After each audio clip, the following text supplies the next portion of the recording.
Bonjour à toutes et tous, je suis Élodie Bardot et vous écoutez Antinomique, le podcast qui donne la parole à des personnes qui vivent alignées avec elles-mêmes et leurs valeurs dans tous les domaines de leur vie. Merci de votre fidélité et d'être de plus en plus nombreux à nous écouter. Chaque épisode est l'occasion de se créer une parenthèse dans son quotidien, grâce à ces hommes et ces femmes qui nous partagent leur expérience et ont chacun des grandes leçons de vie à nous apporter. Vous découvrirez la complémentarité et l'antinomie de leur yin et yang. Nous allons parler d'épanouissement professionnel, de résilience, d'entrepreneuriat, de mission de vie et de plein potentiel. Un moment à vous offrir pour vous inspirer et vous apporter les clés pour parvenir à l'équilibre.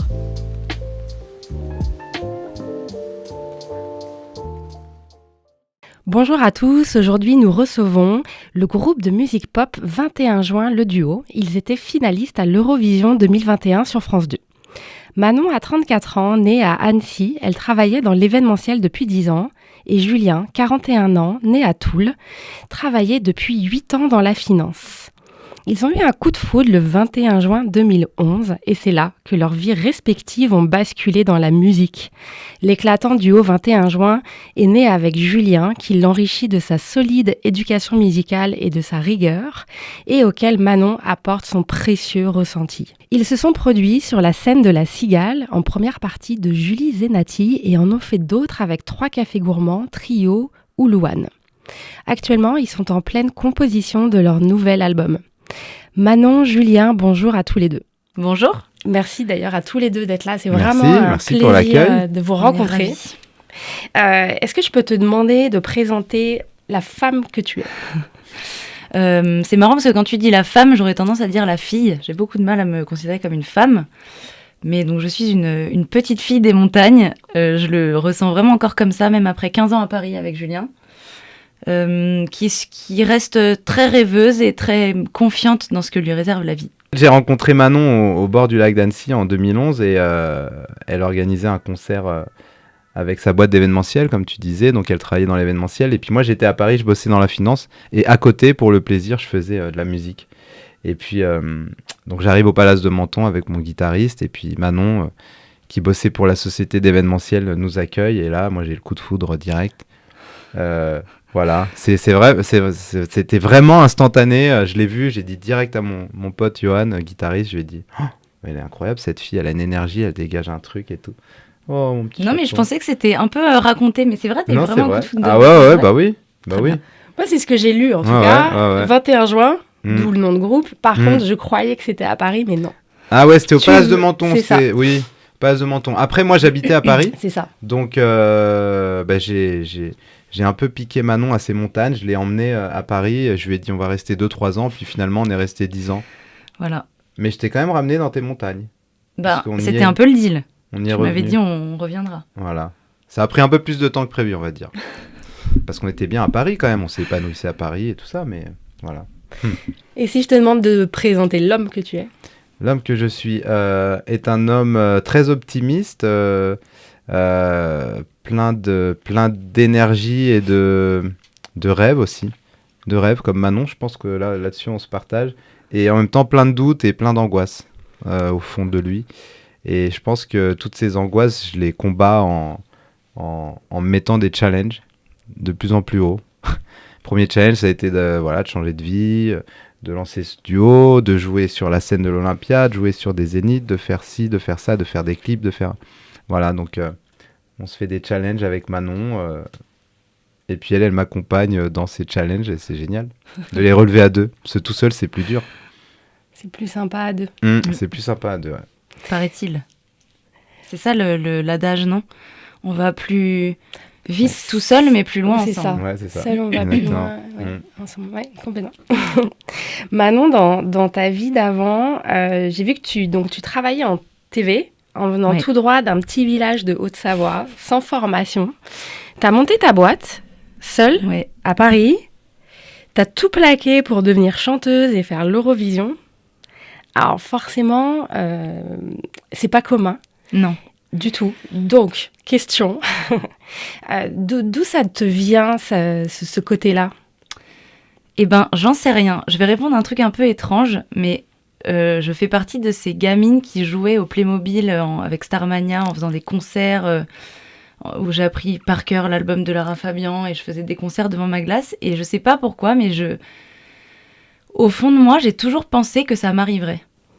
Après, quand j'ai grandi, je me suis dit que j'y arriverais jamais parce que j'étais beaucoup trop timide. Donc après, je me suis dit peut-être que j'arriverais à trouver un moyen quelconque de plus être timide, mais en fait, j'étais toujours timide. Donc j'ai complètement annulé cette idée de devenir un jour une chanteuse. Ou en tout cas quelqu'un qui ferait des spectacles et tout ça. Et j'ai rencontré Julien, et en fait, c'est vraiment fou parce que la vie nous réserve toujours des trucs. Je sais pas comment expliquer ça, mais en fait, je crois qu'on sait très bien où on va aller finalement dans sa vie. On le sait depuis tout petit.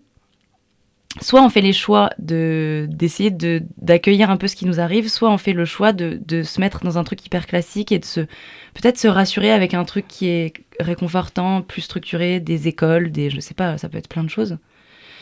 Et quand j'ai rencontré Julien, plusieurs fois, par exemple, je vais extrapoler, mais quand on s'engueule, je vais te quitter, moi aussi, et ben tant pis.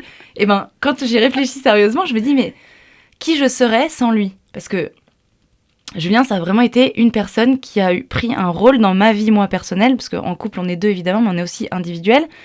Et Julien m'apporte vraiment quelque chose dans mon individualité, et qui est le courage, la force, et du coup, le contraire de la timidité, donc là, peut-être l'assurance. La confiance en soi, ouais. Je trouve, c'est précieux d'avoir quelqu'un qui ajoute à sa personne, en fait. Je suis complètement perdue dans cette question. Je sais plus du tout d'où on est parti, mais on en est là. La réponse est magique. La réponse est magique, c'est parfait. Il y a une belle complémentarité. Regarde, il s'est présenté et tout de suite, il a parlé de ce que tu lui apportes. Oui, c'est vrai. Ouais, c'est vrai, on s'apporte beaucoup l'un l'autre, c'est vrai. Et à contrario, moi, pour rebondir sur ce que Manon disait, moi, c'est pareil. Alors moi, je suis contrairement à Manon, j'ai plutôt confiance en moi. Donc moi, j'avais déjà l'expérience de la scène, je faisais déjà de la musique depuis tout jeune, gamin, des concerts et tout ça. Par contre, j'avais pas la force suffisante pour aller au bout de ce rêve musical et de devenir artiste et uniquement artiste et de faire que ça. Et cette force, je l'ai eue grâce à Manon. Parce que de le faire à deux, de me sentir soutenu et de faire ça en duo, ça m'a donné beaucoup de force. Manon, par rapport à ce saut-là que tu as fait avec Julien, quand même, avant, t'es une personne, sur ce qu'on voit, qui a sauté déjà dans le vide, t'as monté ta boîte toute seule, t'as été à Paris, t'as travaillé en télé, tu me disais que t'as été casteuse, c'est ça, pour une émission, N'oubliez pas les paroles. Exactement. Toutes ces choses-là pour une petite fille, j'allais dire, qui est née à la Clusaz, qui a vécu à la Clusaz, on est d'accord que sur le papier, si je fais des stats, on n'a pas toutes les filles de la Clusaz qui terminent casteuse pour N'oubliez pas les paroles.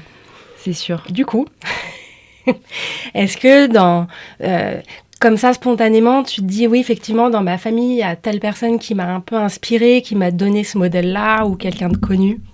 Alors, hyper drôle cette question, parce que on s'est fait la réflexion avec mes parents, et ma sœur notamment, du côté de mon papa, qui est une très grande famille, et aussi de ma mère, du coup, on n'a pas du tout de CDI ou de CDD.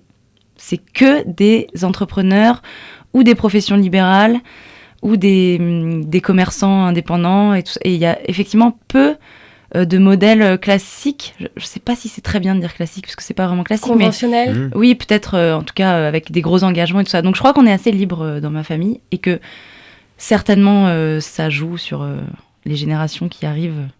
C'est sûr. C'est sûr. Et puis cette notion de courage. Il faut du courage quand même pour faire tout ce que tu as fait. Oui, mais alors, c'est du courage quand on n'a pas de modèle. Alors que pour moi, c'est pas du courage, c'est plutôt naturel en fait d'entreprendre des choses. Okay. C'est du courage quand on plaque tout. Julien a eu du courage. Moi, je l'ai pas vécu comme du courage. Je l'ai vraiment vécu comme un truc que j'ai suivi parce que c'est comme ça qu'on fait, quoi. Je crois. Et justement, c'était la question d'après pour Julien. 8 ans dans la finance à la défense, c'est pas rien. Voilà, on est quand même dans une zone... pas confortable, mais on y est. Comment t'as réussi à faire ce switch ? Moi, depuis, comme Manon disait tout à l'heure, depuis tout gamin, je savais que je voulais faire ce métier. Après, comme je suis sérieux et bien élevé et rigoureux, on va dire, j'ai fait les études qu'il fallait faire.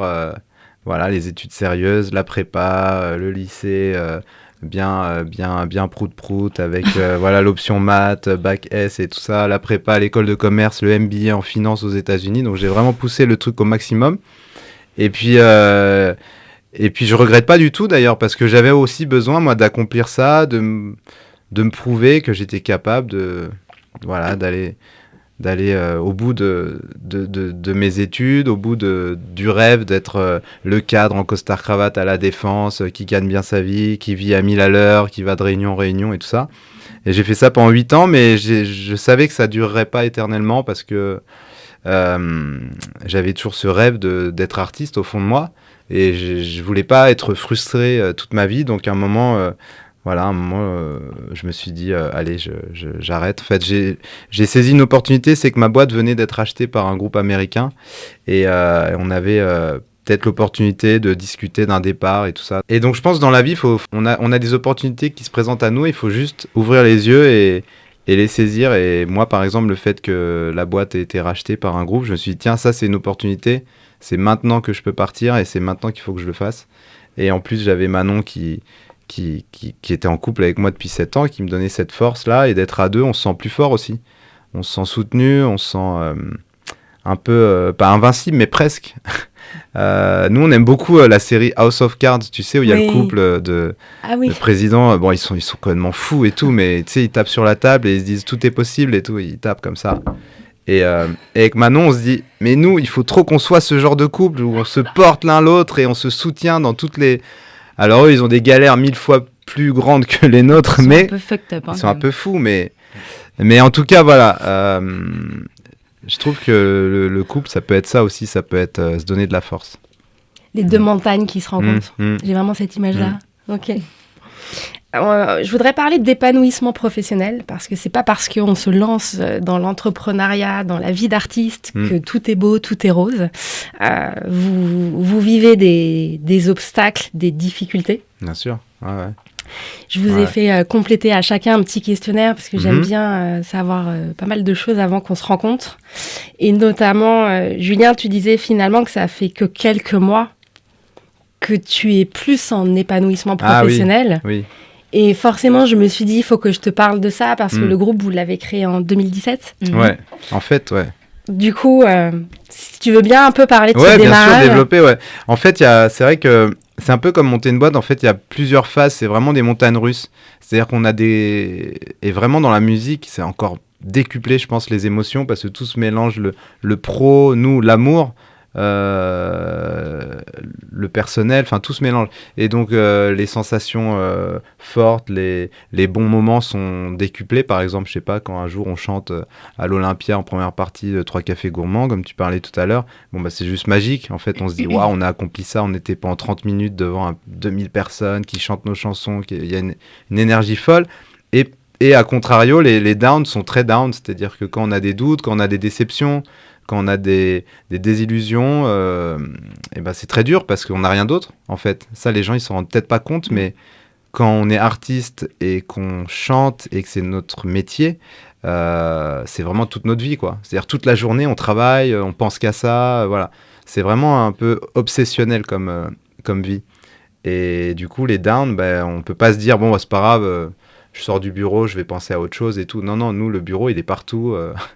C'est les réseaux sociaux, c'est le studio chez nous, c'est les messages qu'on reçoit, c'est les concerts à gérer. Et si je peux compléter, en plus, nous, on est en couple. Donc après, arrive la culpabilisation, le respect qu'on doit garder, de pas dire ça, c'était de ta faute. Parce qu'on fait des choix, mais on les fait à deux quand ça marche. On est là, je suis tellement fière de toi, de ce que tu as fait. C'est incroyable d'avoir eu cette idée. Et quand on fait des choix nuls, parce qu'on en fait aussi parfois... Non, c'est dur de pas dire c'était ta faute, t'aurais pas dû faire comme ça. Et en fait, c'est ça qui est compliqué, c'est que nous, on travaille ensemble, c'est déjà dur à la base, mais en plus, on est en couple. Donc c'est toute une gestion de mettre des choses dans des cases et de pas trop crossover les trucs, quoi. Alors, ça fait quelques mois que ça va mieux ? Ouais, parce qu'on a vécu... des désillusions dans le milieu de la musique. En fait, on va dire qu'on a commencé très bien sur les chapeaux de roue et puis assez vite, on s'est confronté au milieu de l'industrie musicale qui est pas toujours tout tout joli, tout ça, et un peu l'image qu'on en a. Et oui, il y a beaucoup de déceptions dans ce milieu. Et voilà, on a appris, on grandit, on apprend comment ça fonctionne. Et puis voilà, donc on a eu un peu nos rêves de gamins qui ont été un petit peu cassés, on va dire. Et puis là, on revient avec une nouvelle envie de recréer des choses, de ressortir des chansons, de se battre à nouveau et d'accomplir des choses artistiques qui nous plaisent et qu'on assume à 100%. Dans l'entrepreneuriat, il y a beaucoup de similitudes avec votre parcours et on parle vraiment des montagnes, des vallées et de se rendre compte que c'est ça. Il y a des moments qui sont vraiment up, d'autres down. Ouais, exactement. Et c'est dur parce qu'il y a ces moments où tu as envie d'arrêter et après c'est de rallumer la flamme. Et pourquoi je fais ça ? Ouais, exact. Et puis de repartir, ce côté obsessionnel dont tu parles. Maintenant, effectivement, ajouter la dimension couple, là, c'est une autre complexité et en même temps votre force. Oui, voilà, exactement. Vous avez vraiment une force résumé. incroyable, je trouve. C'est bien résumé. C'est vrai que si on n'était pas en couple dans ce projet, on aurait laissé tomber. Manon, toi, t'aurais laissé tomber. Dans la musique, globalement, je trouve que c'est super difficile d'être toute seule. En fait, c'est très étrange parce que c'est une industrie, donc c'est une entreprise, mais qui mélange quelque chose d'artistique. Donc il y a des gens qui sont là-dedans, qui sont les artistes, qui donnent beaucoup d'eux-mêmes, c'est leur vie, ils donnent leur vie sur un plateau. Et il y a des gens qui arrivent là-dessus et qui en font un business. Et c'est toujours très compliqué parce qu'il y a beaucoup d'ego, forcément, il y a des gens qui vont pas aimer ce qu'on fait et qui vont dire « j'aime pas ». Et il y aura pas d'argument forcément à donner, mais du coup, de se prendre c'est des claques. Comme en entrepreneuriat, on arrive, on présente un projet, on dit « bah non, on n'y croit pas ». Pourquoi ? Parce qu'on n'y croit pas, c'est tout. Et après, il faut se relever, quoi. Donc, c'est super compliqué. C'est super compliqué. Mais c'est ça qui fait qu'après, on a le petit feu, là, qui revient et qui revient. Oui, il faut garder le feu, ouais. Il faut garder cette flamme allumée. Et vous avez quand même eu un beau sommet dès le démarrage. C'est l'Eurovision. Oui. Ouais, comment vous avez accédé à ça ? En fait, on a postulé l'Eurovision pendant 2 ans. La France Télé a fait un concours pour ouvrir les candidatures à différents artistes. Donc, nous, on a postulé et puis il y a eu plusieurs sélections, des castings, etc. Donc, nous, on a eu la chance d'être dans les 12 finalistes pour représenter la France. Donc, on était super heureux. C'était une belle aventure. On a vachement appris. On a rencontré beaucoup de gens aussi du milieu, des gens de France Télé et tout ça. Et puis, surtout, on a rencontré des artistes qui sont devenus des amis comme Philippine, Casanova, Cephas, voilà, des artistes qui étaient finalistes contre nous, mais en fait, nous, on n'a pas du tout abordé ça comme un concours, on a abordé ça comme juste un échange artistique. Une colonie de vacances. Une colonie de vacances, ouais. On est tous partis après, d'ailleurs, composer des chansons dans le sud.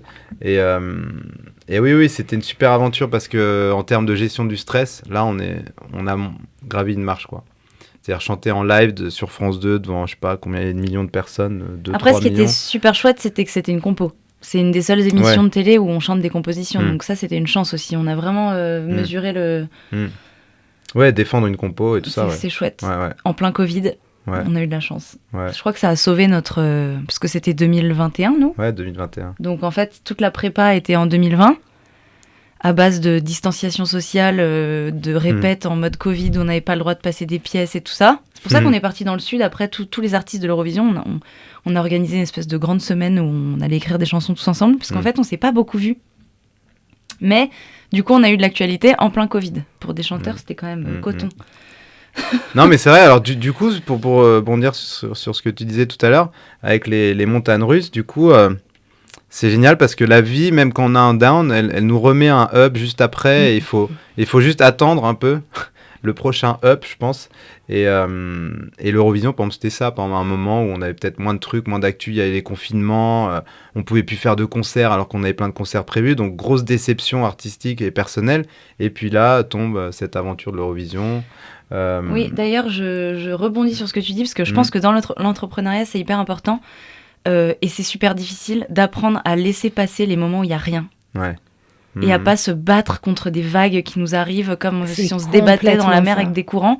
Juste de dire, bah là, pendant 2 mois, il va rien avoir. Et en fait, c'est comme ça, et c'est pas grave. Et je vais aller faire du cheval, du shopping, partir en vacances. Et tant pis, je vais rien foutre, et c'est pas grave. Ça, c'est hyper important, je pense.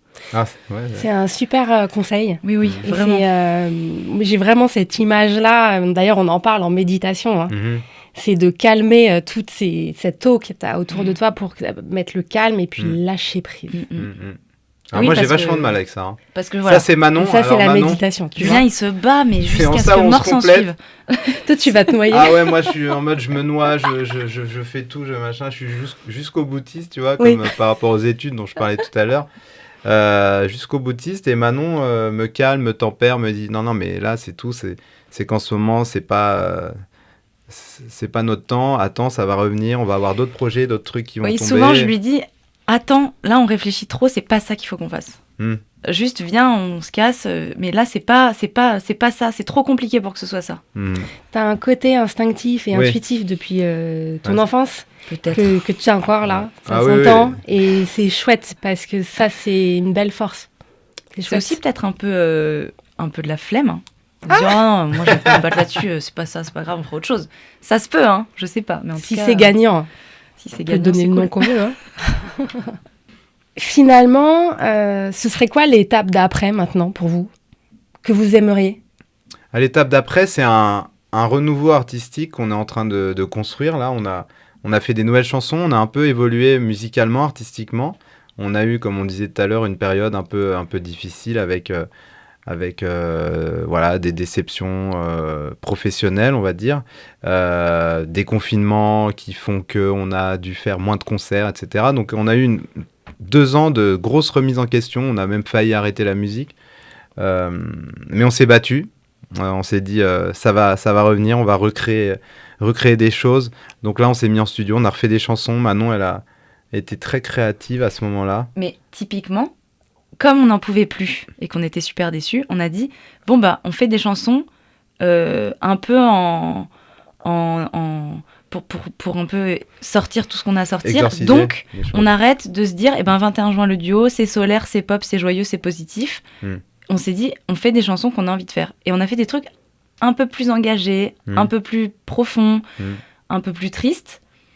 Sans se dire, ouais, mais ça passera jamais en radio, ça plaira jamais au manager, et du coup, ça a donné le projet qui va arriver, qui est finalement beaucoup plus riche que ce qu'on faisait avant, et qui nous a rendus beaucoup plus fiers. Pareil, relation directe avec l'entrepreneuriat, parfois, quand on arrête de vouloir suivre un peu la direction qu'on a définie, et c'est très bien d'en avoir une, et ça donne des trucs peut-être plus riches, plus engagés, plus... Voilà. C'est tellement ça. Et là, on entend l'alignement, en fait. Donc, du coup, ça va créer une belle vibration. Et là, c'est Manon qui a vraiment été moteur là-dessus parce que, typiquement, nous, tu sais, on faisait des chansons très solaires, positives, notamment à l'Eurovision, où c'était vraiment notre chanson la plus positive, oh yo yo, très, très sympa, qu'on assume, hein, qu'on ne refoule pas, mais en tout cas, on n'est pas que ça, tu vois, on avait envie de dire des choses plus profondes, plus intimes et tout ça. Et là, Manon est arrivée et puis a commencé à créer des chansons beaucoup plus intimes et même un peu dark, avec des synthés et tout, alors qu'on utilisait plutôt des ukulélés, des guitares acoustiques, voilà, des instruments plus summer, on va dire, été et tout ça. Et au début, moi, j'ai pris ça, oula, mais attends, c'est trop différent de ce qu'on fait là. Et en fait, j'ai réfléchi et je me suis dit, non, mais c'est toi qui as raison, en fait. Il faut écouter notre instinct, on a envie de faire ça, là, maintenant, à l'instant T. Donc, allons-y. Et au final, on a commencé à tester ces chansons sur scène, notamment C'est quoi ma place, qui est le prochain single qu'on va sortir. Et les gens étaient vraiment interloqués, s'arrêtaient tout de suite, étaient vraiment hyper attentifs, même au texte et tout ça. C'est une chanson qui est un peu parlée aussi sur le couplet, chose qu'on n'avait pas faite encore. Et du coup, on a mesuré un peu la force de cette approche-là, et on a poussé ça, on a fait d'autres titres un peu dans la lignée. Et ça, c'est une chanson qui parle de se foutre la paix, en fait, et de, et de ouais, juste se lâcher un peu la grappe. Ouais. Donc c'est marrant. Ouais, voilà. Ça, c'est prendre un virage. Et ça demande du courage, parce que c'est suivre son cœur, là. Ouais, suivre son cœur et pas suivre voilà, ce qu'on nous dit. Comme on dit, dans la musique, on a très vite un entourage avec plein de gens qui sont là, qui donnent leur avis et qui standardisent beaucoup les choses. Qui vont forcer le trait un peu. Ouais, parce que tout ce qui marche, c'est des concepts, des idées, des choses originales, que ce soit dans les entreprises, la mode, une vraie mode, ça va être un truc un peu fou qu'on n'a pas encore vu. Et on passe son temps, même en entreprise, à vouloir tout standardiser tout le temps, alors qu'en fait, ce qui marche, c'est tout l'inverse. C'est des trucs qui vont nous faire du bien, qui vont être novateurs, qui vont... Mais par contre, merci, parce que là, je trouve qu'en chanson, enfin en musique en tout cas, arrive de la pop, qui est normalement très standardisée, la pop comme type de musique.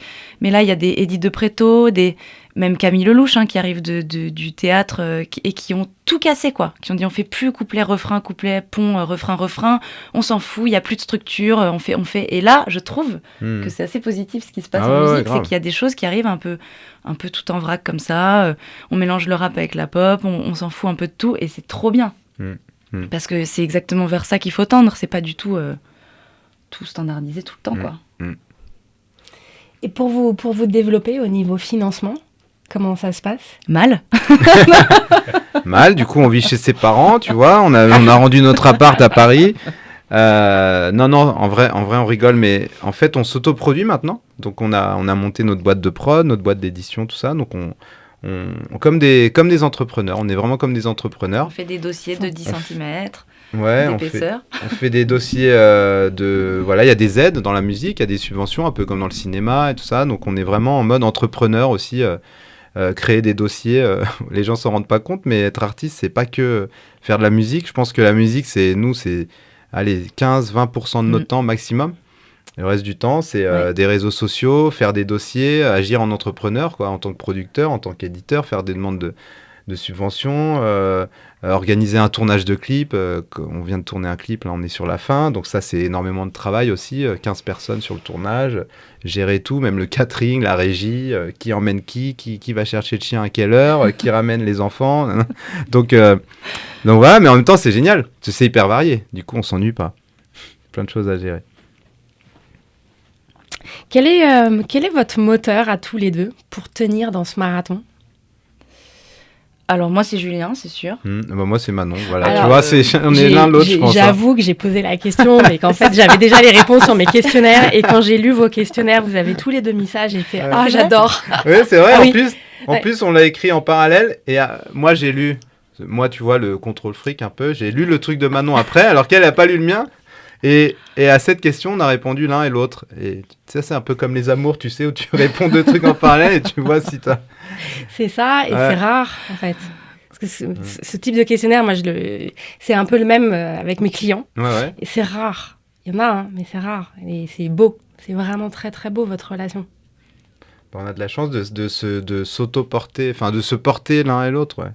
De se supporter aussi, et de se porter. Oui, c'est beau. Tiens, voilà, un début de chanson. Se y a porter et se supporter. Voilà, cette chanson sera née pendant ce podcast. Excellent. Se porter et supporter, ouais. Bah, l'un l'autre, et puis moi, personnellement, ce qui me pousse, c'est vraiment l'envie d'aller au bout des choses. Ça, depuis toujours, j'ai toujours voulu... Quand j'avais un objectif, j'ai toujours tout fait pour l'atteindre. Donc, mais c'est assez hallucinant à constater, d'être au quotidien avec Julien, c'est frappant. Enfin, souvent, quand je discute avec des amis, je dis, si Julien m'annonçait demain qu'il voulait être président de la République, je suis sûre qu'il va y arriver. Il est tellement... Enfin, c'est insupportable, par ailleurs, à des moments, vraiment. Fatigant. C'est fatigant, mais... On est un peu têtus aussi, l'un et l'autre. Non, toi, t'es têtu. Non, toi, t'es têtu. Non, toi. On est je très tranche. têtus, les deux. Je tranche, tu l'es, dans tes valeurs que je t'ai demandé. Tu m'as mis détermination, optimisme, excellence. Mais si je mets détermination plus excellence, là on y est. Ah ouais, c'est vrai. C'est vrai. Ah oui, clairement. Et Manon, toi tu m'as dit, tes 3 plus grandes valeurs, c'est l'empathie. Malheureusement, c'est compliqué. Mais je sais. La tolérance et la générosité. Oui, et on retrouve dans vos chansons. Ouais, mais c'est marrant parce que c'est 3 valeurs qui peuvent être handicapantes. Notamment la générosité quand on est intermittent du spectacle. Ou l'empathie quand tu prends tout à cœur et que tout affecte. Mais c'est pour ça qu'en fait, je pense qu'on se complète autant parce que Julien est très cartésien, très réaliste, factuel et tout ça. Moi, je suis plus un peu youpi les petits oiseaux, on verra bien comment ça se passe. Du coup, je pense que tu me sauves 2-3 fois sur certaines situations. Bon, on se sauve. Et à contrario, tu l'aides tellement parce qu'il a ce côté hyper excellence. C'est pas. Elle m'aide à lâcher prise. Ça doit être. Ça doit être dur. Difficile. Donc on a besoin d'une personne comme toi pour. Ça va en fait. Oui, c'est vrai que parfois, si je dois faire une confidence, ça me rend un peu triste de voir Julien comme ça. Parce que quand je me mets à sa place, je me dis, quelle cruauté de s'infliger autant d'objectifs, quoi. Enfin, parce qu'en plus, c'est interminable, les objectifs. On fait un Olympia, et puis après, on va faire un Zénith, et puis après... Enfin, je prends cet exemple-là, mais ça peut être plein d'autres trucs. Et ça doit être crevant. Le perfectionnisme, c'est à la fois une énorme qualité, mais à la fois, c'est notre pire ennemi. Et c'est vraiment un boulot à faire sur soi. Ah ouais. Et t'as lu les accords Toltec ? Ouais, bien sûr. Bah, c'est Manon qui me les a fait lire, voilà. Ah ouais, moi, c'est ce qui m'a aidé personnellement. Ouais, non, c'est super. Si, moi, j'ai fait pas mal de démarches là-dedans. Bah, par exemple, on parlait de notre chanson C'est quoi ma place ? On a lu avec Manon différents bouquins. Natacha Caestrémé, Trouver ma place. D'ailleurs, on a fait une interview podcast avec elle en parallèle. Et suite à nos échanges, on a lu son livre. Après, j'ai lu le bouquin, super bouquin. Foutez-vous la paix de Fabrice Midal aussi, tu vois, un peu de genre même de thématique et tout ça. Et si, je suis en train de travailler là-dessus, de travailler sur moi et tout ça. Mais c'est dur quand on est très différent de ça à la base et qu'on a une éducation d'aller au bout des choses, de l'excellence, d'être toujours le premier de la classe, sinon c'est pas bien, d'être toujours le plus d'études poussées et tout ça. C'est difficile, mais je me soigne. Sur votre parcours, là, que vous venez de vivre, est-ce qu'il y a 2 personnes qui vous ont aidé à y croire ? Vous dites vraiment quelle chance de les avoir rencontrés sur ce chemin-là.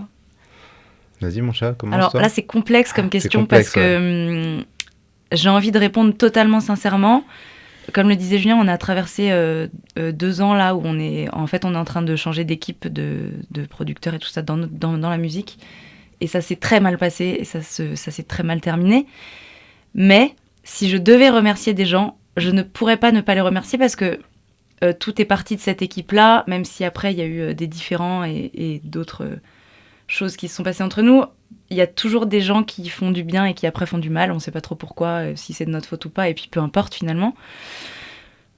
Donc, mais je crois que dans le projet, en tout cas, les personnes, en tout cas dans le top 5 des personnes importantes seraient ces gens-là, qui pourtant ont fait en sorte qu'on soit malheureux, mais c'est important de le dire quand même. Ouais, qui nous ont poussés au début, qui ont cru en nous au début. Parce que je pense que dans l'entrepreneuriat, c'est pareil. De toute façon, c'est tout ça et du business, tout ça et de l'industrie. Après, ce qu'on décide d'y mettre de notre personne ou pas, faut arriver à le gérer. Et je pense que c'est ça le plus difficile finalement quand on crée des choses, c'est de se gérer soi. En fait, les autres, ils vont bien faire ce qu'ils veulent finalement. Donc eux, et puis... Toi, il y a qui ? Patricia, ton père Ah bah, c'est sûr que la famille, c'est super important. Elle vous soutient ? Ben oui, de toute façon, si la famille n'est pas là, c'est compliqué de garder un cap pendant des années. Et ta sœur aussi. Ta sœur, elle a joué un énorme rôle. Raconte l'histoire avec ta sœur. Ma sœur, elle nous a vus sur scène quand je faisais les chœurs pour Julien, il y a 7 ans, et elle m'a offert un carnet de 10 cours de chant. Waouh. Oui, sa sœur a été... les premiers cours quand tu as commencé à chanter, c'était avec ta sœur. Enfin, grâce à ta sœur. En fait, au début, donc moi, je faisais de la musique. Et Manon, un jour, à la maison, commence à faire les chœurs sur une de mes chansons. Donc, ça faisait 7 ans qu'on était en couple, donc je ne savais pas qu'elle chantait. Et elle commence à faire les chœurs à la maison. Donc là, je me dis, attends, tu sais chanter ? Elle est là, toute timide. Oui, non, mais non. Je dis, si, tu sais chanter, tu faisais même la tierce de ma chanson et à la perfection. Donc du coup, au final, de fil en aiguille, elle se retrouve à être choriste sur scène avec moi en concert. Mais elle se mettait tout au fond de la scène, bien cachée dans l'ombre, là où il n'y avait pas de lumière et tout ça, toute timide. Et puis sa sœur, voyant ça, on commençait à avoir une vraie proximité sur scène et tout ça, on s'amusait tous les deux sur scène. Sa sœur, ayant vu ça, sur une péniche à Paris en concert, elle vient voir Manon à la fin, elle lui dit « Non mais t'es trop mignonne sur scène, là, votre échange, tout ça, il faut que tu crois en toi, tiens, je vais t'offrir des cours de chant et tout ça. » Donc c'est ta sœur qui a été vachement... Elle m'a offert des cours de lyrique en plus. Donc le truc où en fait, prendre un cours de lyrique, tu es forcément ridicule. C'est obligatoire, sauf si il y a un talent quelconque, mais enfin, chanter du lyrique en venant de sa petite chambre, c'était compliqué. Ouais. Mais je pense qu'elle a fait exprès. Ouais, non, mais c'est génial. Florence Bonafous, ma prof de chant que j'embrasse très fort, j'adore. Et puis t'as pris des cours avec la coach aussi après, Catherine. Ouais. Catherine Riotto. Bref, du coup, moi, c'est hyper intéressant parce que Manon, elle est très, tu vois, elle est très pudique par rapport à ça. Je dois lui tirer les verres du nez. Elle est très pudique. En tout cas, moi, j'ai observé la montée de Manon en puissance. C'est-à-dire que Manon, je l'ai connue toute timide, aucune confiance en elle. Je chante pas et puis ensuite, je chante sur scène dans l'ombre cachée. Alors que maintenant, elle va sur scène, elle va chercher le public, elle est devant. Je vous entends pas plus fort. Et là, j'hallucine. Je la vois, j'hallucine. Comme elle s'éclate sur scène et tout, c'est une autre Manon. Et je pense qu'elle a impressionné même son père ou des amis d'enfance qui l'ont quitté petite fille timide. C'est marrant, je parle pour toi en fait. Ouais. Je parle pour toi. D'ailleurs, arrête, s'il te plaît. Arrête, c'est gênant. C'est super comme histoire. C'est Ouais. super. Oui, non, c'est une belle histoire, c'est T'as sûr. pris confiance en toi petit à petit. Bah, c'est dans l'action Mm. qu'on prend confiance en soi. Mm. Et pour terminer, Julien, est-ce que je peux te demander quelle est la plus grande leçon de vie que tu aies reçue? Par rapport à la musique ou en général? En général, Leçon de si... vie. ouais. Ouais, la plus grande leçon de vie, si, c'est qu'il faut jamais lâcher. Faut jamais lâcher. Parce que, comme on le disait tout à l'heure, il y a des hauts, des bas. Et dans les bas, on a envie de lâcher, on a envie de laisser tomber, on a envie de faire autre chose.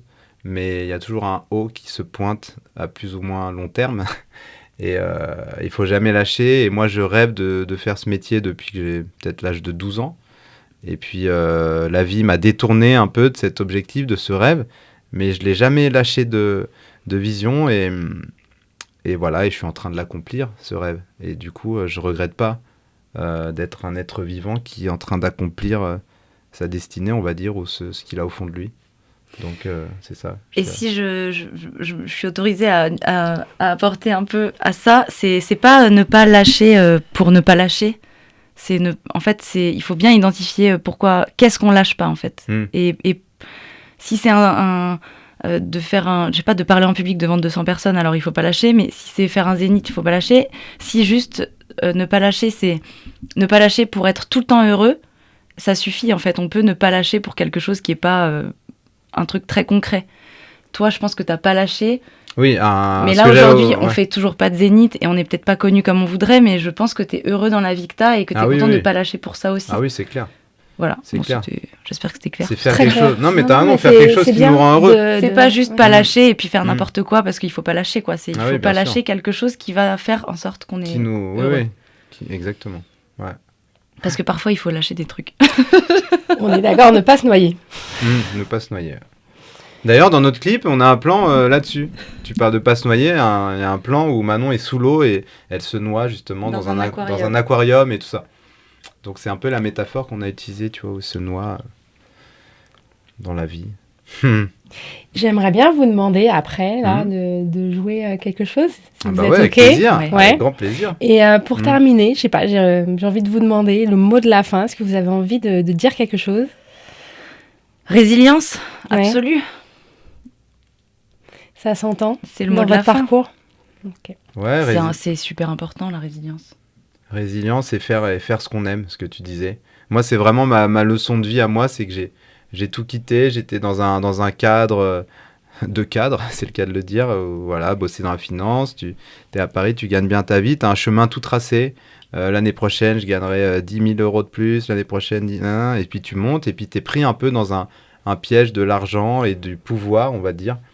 Et en fait, moi, j'ai un peu tout envoyé valser ce modèle pour être plus heureux et plus épanoui et faire un truc un peu fou, qui est d'être intermittent du spectacle, c'est quand même fou.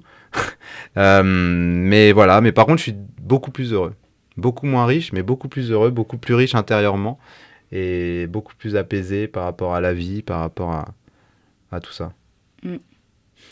Et j'ai encore envie d'apporter quelque chose. Après, on coupera au pire si j'ai pas le droit. Mais non, mais en fait, c'est marrant parce que en France, on monter sa boîte, il faut forcément que ce soit cool et que ce soit stylé et qu'on boive des coupes de champagne et que il y a un truc un peu. J'ai monté ma boîte et je suis important. Et je me souviens de ma sœur qui m'avait dit un jour, tu sais, à New York, quand j'étais à New York, je montais ma boîte et le soir, j'allais servir dans un resto et j'étais serveuse. Et c'est complètement OK aux États-Unis. Tout le monde fait plein de trucs. Et quand on s'est relancé dans la musique avec Julien, qu'on a changé d'équipe et qu'on a recommencé quelque chose, Julien, il s'est mis à donner des cours de piano. Moi, je faisais des ménages dans des appartes.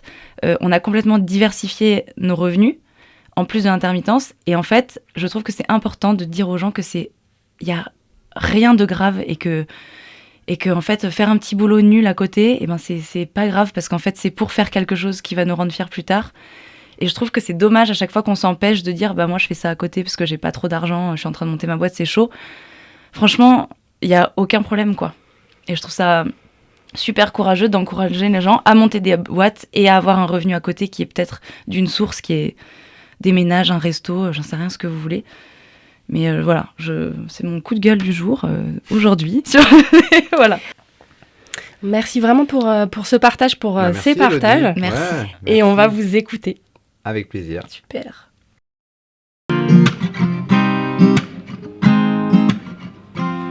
On va parler des galères de l'entrepreneuriat.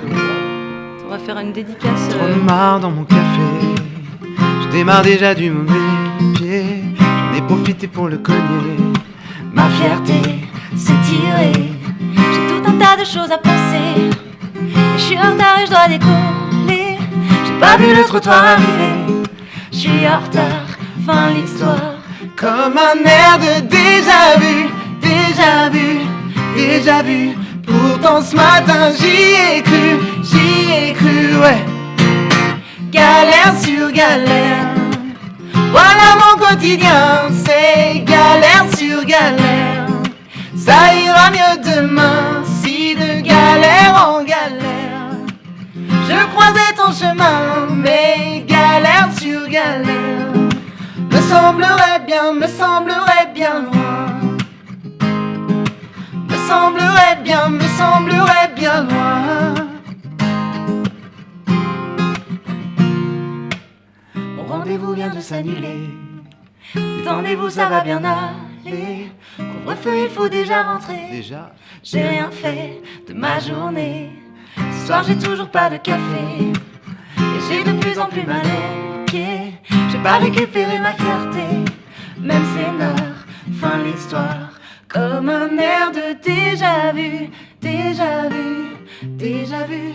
Pourtant ce matin j'y ai cru, ouais. Galère sur galère. Voilà mon quotidien, c'est galère sur galère. Ça ira mieux demain, si de galère en galère. Je croisais ton chemin, et galère sur galère. Me semblerait bien loin.